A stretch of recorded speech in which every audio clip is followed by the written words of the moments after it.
I think we may have a leak here. With this being the B61, you guys are going to have questions. Is it streetable? Let's find out.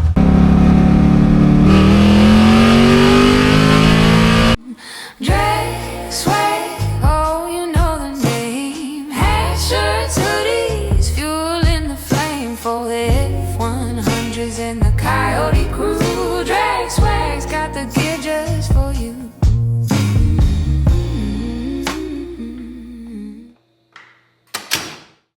We need to get this car running right. I think it's time. We got to do some adjustments on the carburetor, and we got to make this thing go up and down the road at least before we take it to the track. That's what we're going to focus on today, is trying to get the carburetor adjusted on this car. So I'm going to give you guys some tips and some tricks today on how to tune your car kind of from scratch when you don't know where to go with. We're going to work on that today, and we're going to see if we can't get this car dialed in at least somewhat.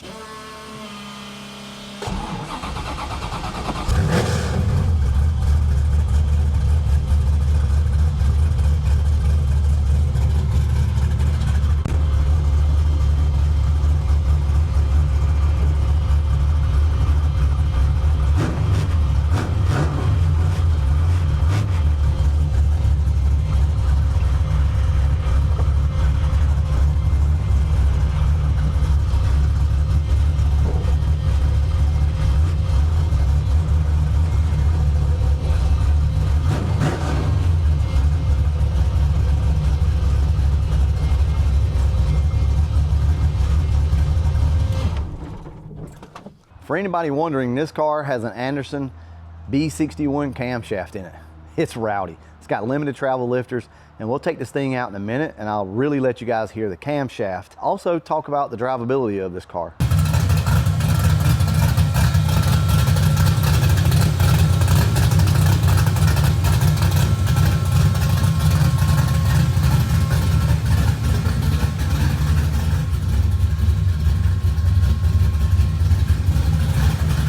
So I really need to drive this car to understand what's going on with it. It's an older style carburetor, still has the choke horn in it, but doesn't have the choke obviously, but the horn's still there. I think the first order of business really, now that I think about it, is just go ahead and drive the car and try to data log it. Yes, this is carbureted, but remember this car has a Terminator X. So that means that we can data log. If you look right here, it's got a TPS sensor. So this will allow us to be able to tell throttle position, which really helps whenever you're trying to tune a car and dial it in. It is running off of a fuel injection pump, and this regulator regulates that down to carbureted pressure.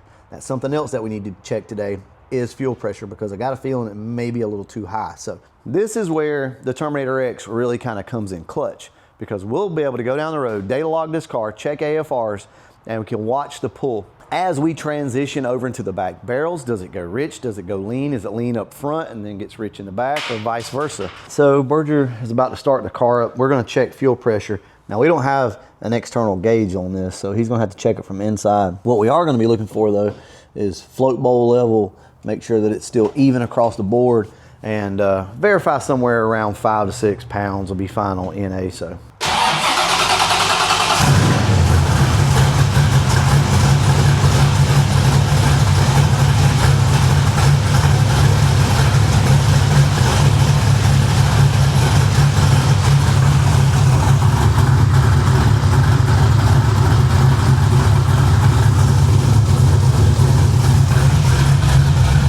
Definitely high. That's 6 to 7.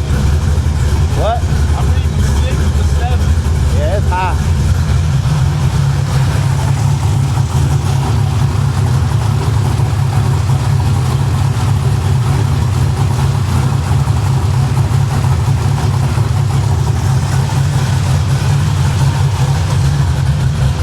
Clear it out a little bit.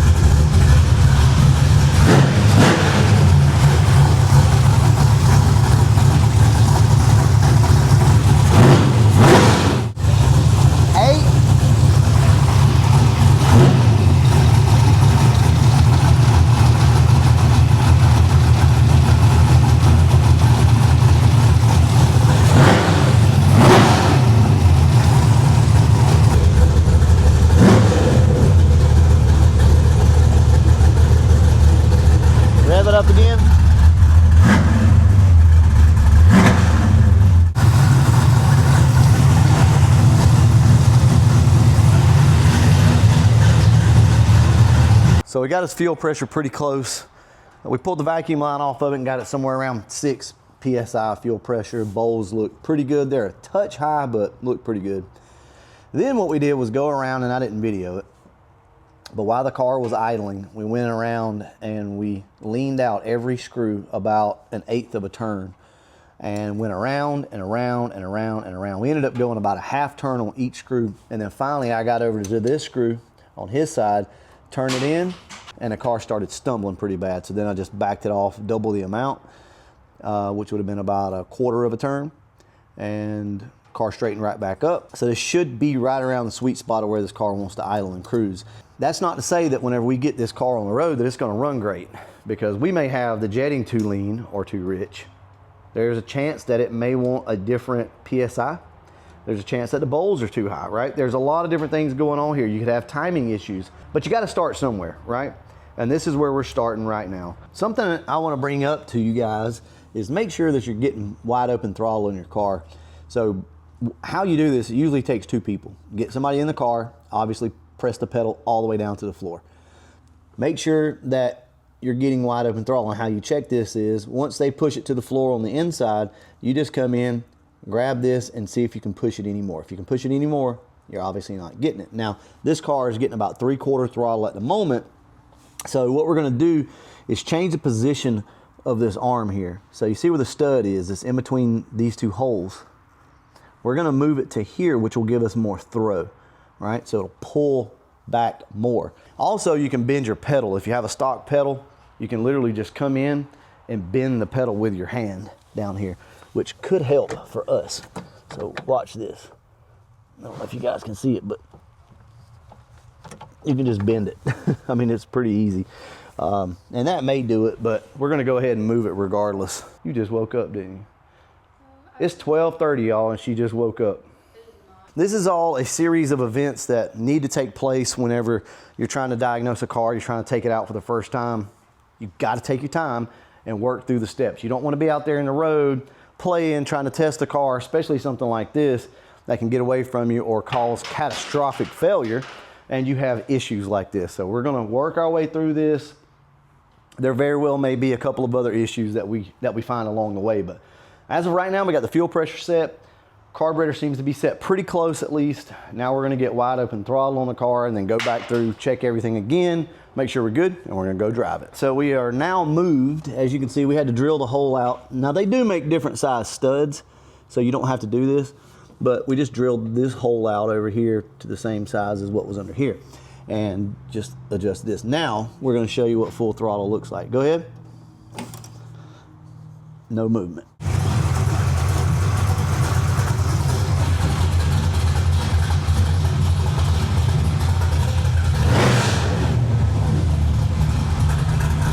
Bump it up a little bit more.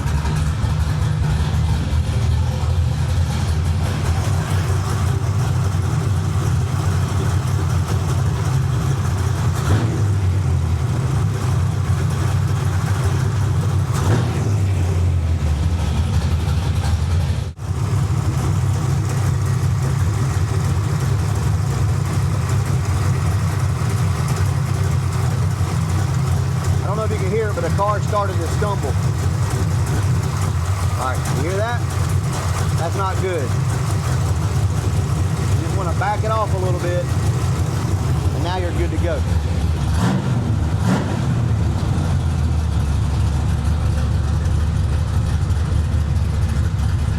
That looks good.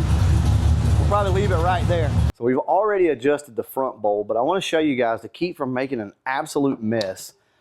If it's already close, just do this, okay? It's not very, you don't have to be super precise with this. Just throw your towel under there just in case, like that. And you want to get a big screwdriver. You really need one bigger than this. First things first, you want to crack the top of this screw, and you get to be real careful because sometimes they don't want to come off. And go ahead and loosen it up a good bit.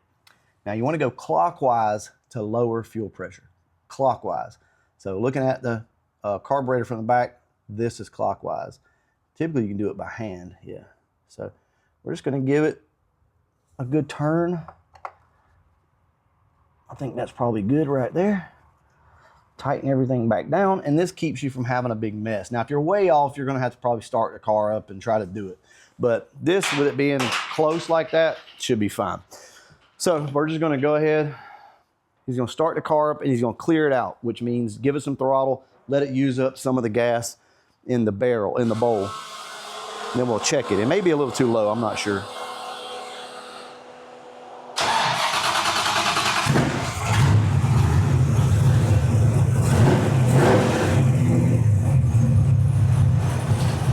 Almost perfect.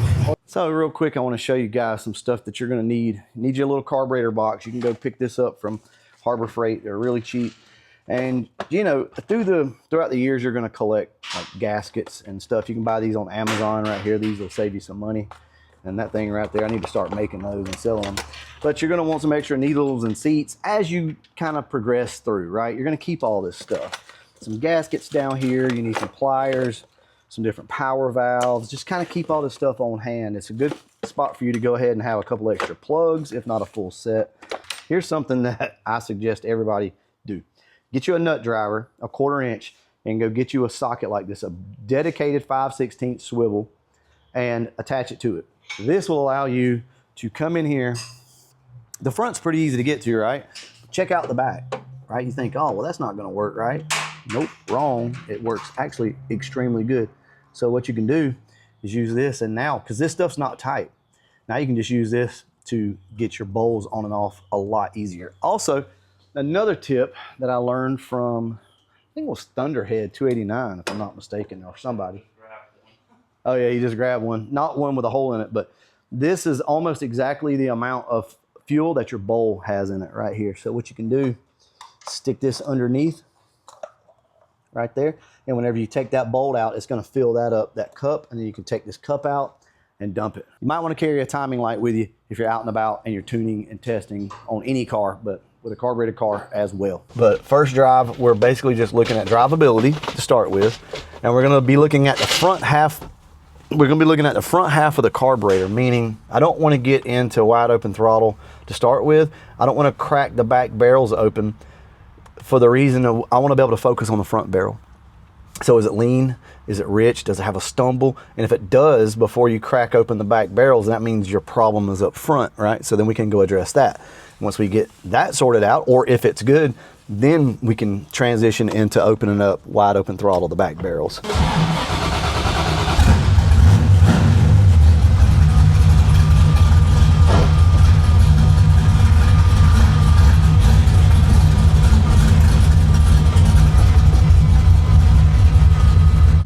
With this being the B61, you guys are going to have questions. Is it streetable? Let's find out.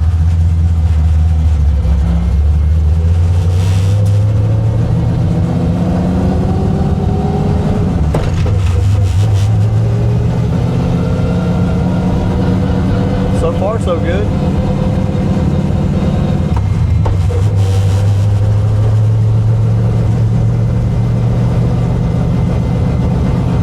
Yeah, it's not too bad.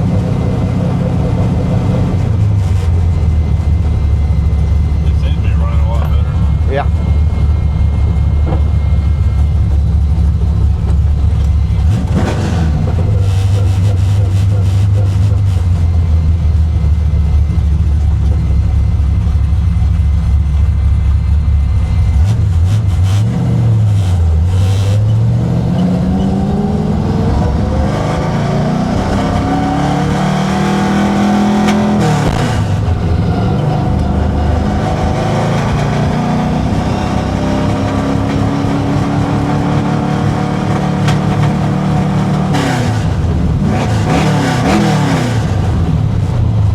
A little lean. It's hard to say. We'll drive it a little bit and make sure the plugs don't need to be cleaned up.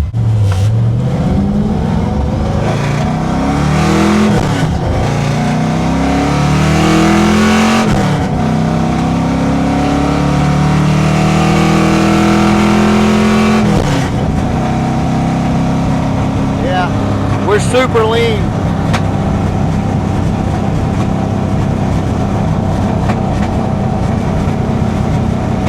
Also sounds like we got a plug though that needs to clear up.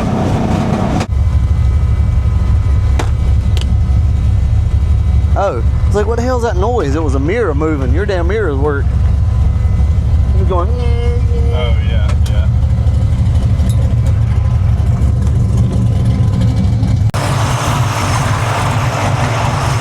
what's going on? Trying to get her dialed in. I reaching the shit out of it. Tried to at least.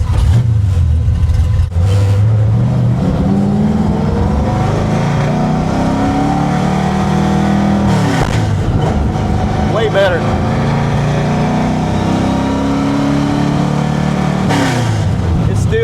It's lean.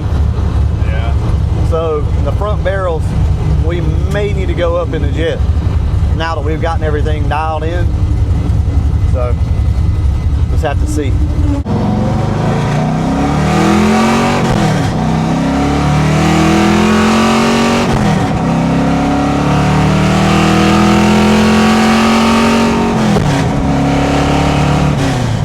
Yeah. As long as the bowls are staying full, that's all that matters in a. We don't. Old school. I don't know. I mean, they look like it right there. So the only other, man, we should be good because you unplug that thing and we're sitting at 6, right? Yeah. So we shouldn't need to do any of that.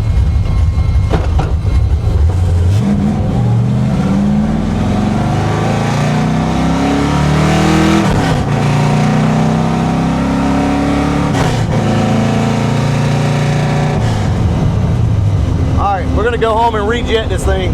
See you guys there. All right, we are back from our first drive. Let's talk about it. The car is running lean, or at least according to the AFR gauge, it's running lean while we're cruising down the road with just the front barrels cracked open. So we're still kind of what you would consider in the idle circuit of the car.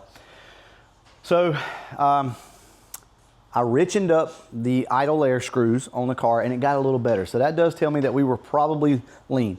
Also made a phone call to Kevin at CSU, and although this carburetor is not a CSU carburetor, he was more than willing to help us. And he told me, he said, these jets on the front of this, in the front up here, should be good. He said, that should get you in the ballpark of where you need to be. He said, maybe a 74. So I said, well, Kevin, what do we need to do here? Because we obviously have an issue. This thing's lean, like it's showing like 15, 16, 17 sometimes. He said, you've got another issue. He said, these cars around the 15 to 15 and a half mark, as far as AFR goes, will be very unhappy. He said, they will let you know. They'll piss and moan and gripe and everything else, like bad. He said, up past that into the 17s and stuff, he said, it's just not gonna run. So what does that tell you? We probably have an exhaust leak down here, throwing the AFR gauge off, making it lean. So we're gonna check that. That's gonna be one of the things that we do right now. First, we need to go ahead and get these plugs changed out on the car just to make sure that they're, and these are a really cold plug, but we want to make sure that they're not all clogged up and everything else. We're going to put a fresh set of plugs in this thing and go to a hotter plug. We're actually going to an auto light, 3924, I think is what they are, and gap them down and we should be good. Then we're going to check for exhaust leaks on the exhaust, and then we're going to go back through. We disconnected the vacuum line, so Kevin said, just don't even worry about it. And I don't know why I even did it. I was thinking boosted application, so I just plugged it. Boosted applications, you have to have this, right, as a reference. It'll sense boost and then give you more fuel pressure, but I don't know why. I just did not think about it. But an NA car does not even need a vacuum line for what we're doing here. So we're just gonna disconnect it. Ultimately, it's not really gonna make much of a difference because as soon as you crack the throttle open, you lose vacuum, you increase fuel pressure. But just to be consistent, we're gonna disconnect it. We're gonna set the fuel pressure about 6 PSI.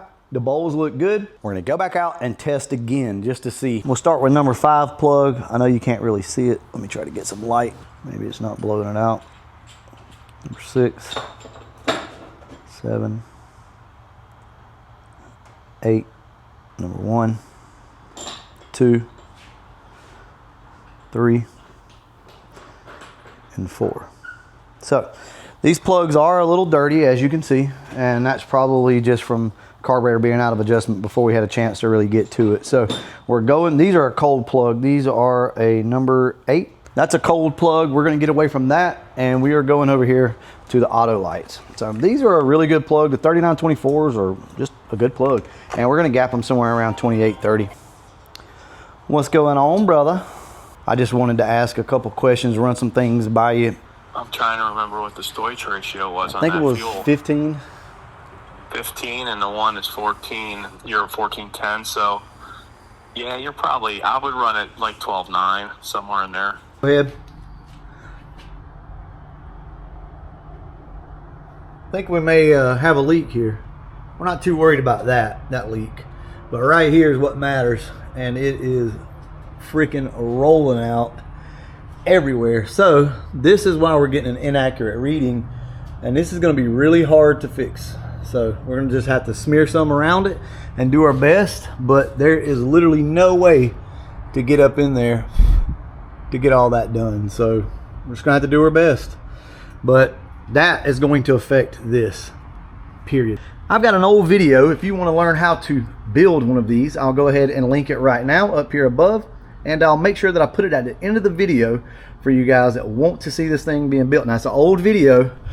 Things were a little different back then. But just watch the video all the way through. You can build one of these, and they work great. Nowadays, you can get them on Temu and stuff like that. But back then, there was nothing like this being made. We call that the Mr. Fusion. Pretty good idea I came up with. Yeah, you weren't even born then. You was in your daddy's sack. Yeah. So, y'all, we decided to go ahead and just pull this collector off because we smoke tested it again and it's leaking from the inside, from the center. So, you know, I understand Cooks are some of the best headers out there, and they are, and you're limited on what you can do when it comes to exhaust setups like this because they're basically, you have to put them in, together in pieces. But it's really just bad design, you know. I mean, that's kind of what it boils down to. So we're going to pull them back off and try to reseal them as good as we can, cake it on, and then smoosh them on to try to combat that. Now, the outside is sealed, as you can see. Well, not for long at least, but we got to seal the inside, and there's just no way to get up in there, as you can see. So, do what we got to do. We'll let you guys know.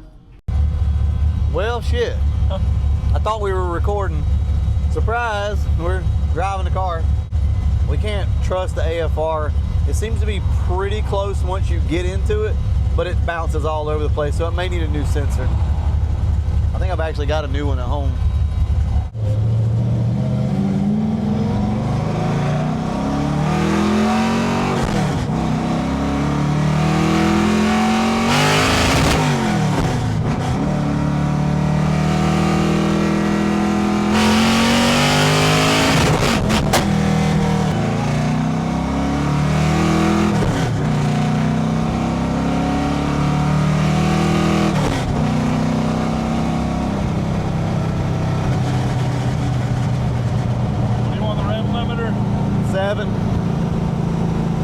Just so we can get some good data on it. We got a rev limiter set at 7, so we should be safe.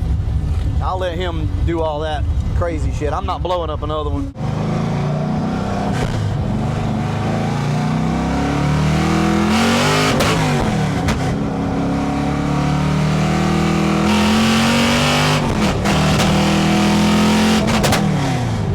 Oh no. Yeah, it's cutting out. There's something in electrical. So that wasn't a rev limiter. All right, well, we'll get it home. We'll look at the data. There's something completely cutting the car off. So we popped the lid on the battery box, and the battery had slid back. And you can see right here, see that mark? That is where this terminal slid back and hit. So it was grounding out. That's what happened. We're tightening up this so that the battery can't slide around, and then we're gonna put some tape. I mean, you can see it really good. Right there you go. Hopefully this cures that problem. All right, so we looked at the log, and if we're looking at it correct, if the AFR is correct, which we don't know, here's our wide open throttle pull, and there's your AFR. Right there, as you can see, it's in the 14s, 13, 14, 14, that wide open throttle. Now, so something I do want to show you is, see right there, this line, that's your TPS signal. So it makes it really easy to find where you were at wide open throttle. Now, it's only showing 96%, but it is wide open throttle for us. Anyway, that's why having this system is really good, because we can tell if it's in the front barrels, the back barrels, wherever. But what we're going to do is go ahead and try to rejet this back bowl. Probably going to add 4 jets to the back, 4 numbers, and go out and see if it richens it up any. The car seemed to run really good. We're just going to find out. So we'll probably go out, make a pull on it, and immediately come back and check one of the plugs and just see if it's like overly rich or whatever. If it runs good, we'll just leave it regardless. But anyway, this is done now. So this is the battery strapped down like it's supposed to be. And there is some of this cloth tape that's right here. So he's gonna change these. We'll show you what jets are in it and then what we're gonna change them to, because we don't even have a clue of what's in the back of this carburetor. So we'll probably add a few numbers to it, see what we got.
Well, we just got back from driving this car, and let me tell you, she's doing good. She's doing real good now. Still got a little bit of a mist to it as you're driving, but something I've noticed with all these hot rods, if you will, they all seem to kind of have that little stumble, stutter as you're just cruising along. They just don't really like it.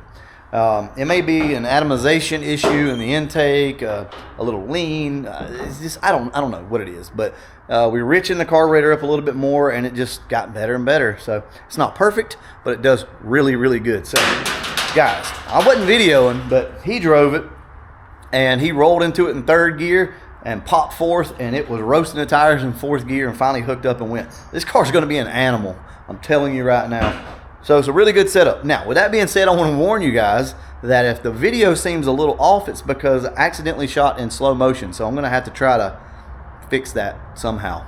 I don't know how that's going to work. But with all that being said, look, I want to tell you that Berger's car is running better. We worked through most of the problems with the carburetor, and I wanted to share these tips and tricks with you guys because these are things you're going to have to do if you've got a carbureted car, hot rod, if you will. One of the biggest issues was obviously the battery sliding back and touching and shorting things out. So glad we caught that. And also the oxygen sensor, the wideband sensor was leaking. The exhaust was leaking in front of it, and it still may be a little bit, but guys, we did the absolute best we could do to seal it up. I think it just needs a new sensor, so we're going to replace that with a new one. I think I got one laying around somewhere, and then we'll see what it does. This camshaft is extremely streetable, as it should. It's really not a crazy camshaft. It just sounds like it, I think, with these lifters and the valve springs and everything else. But man, this thing is extremely streetable. It's really a fun car to drive. If you were to soften up the suspension and throw some street tires on it, oh yeah. And the transmission's shifting great. All you got to do is just yap, you know, pop it in gear, and you don't really have any issues. So more to come on this car. We were going to try to take it to the track tonight, but we've been working on it all day. So at some point, probably within the next 3 weeks or so, we'll probably get it to the track before Christmas, hopefully, at least. All right, I'm going to go ahead, wrap this video up, and as always, Thanks for watching. there we go.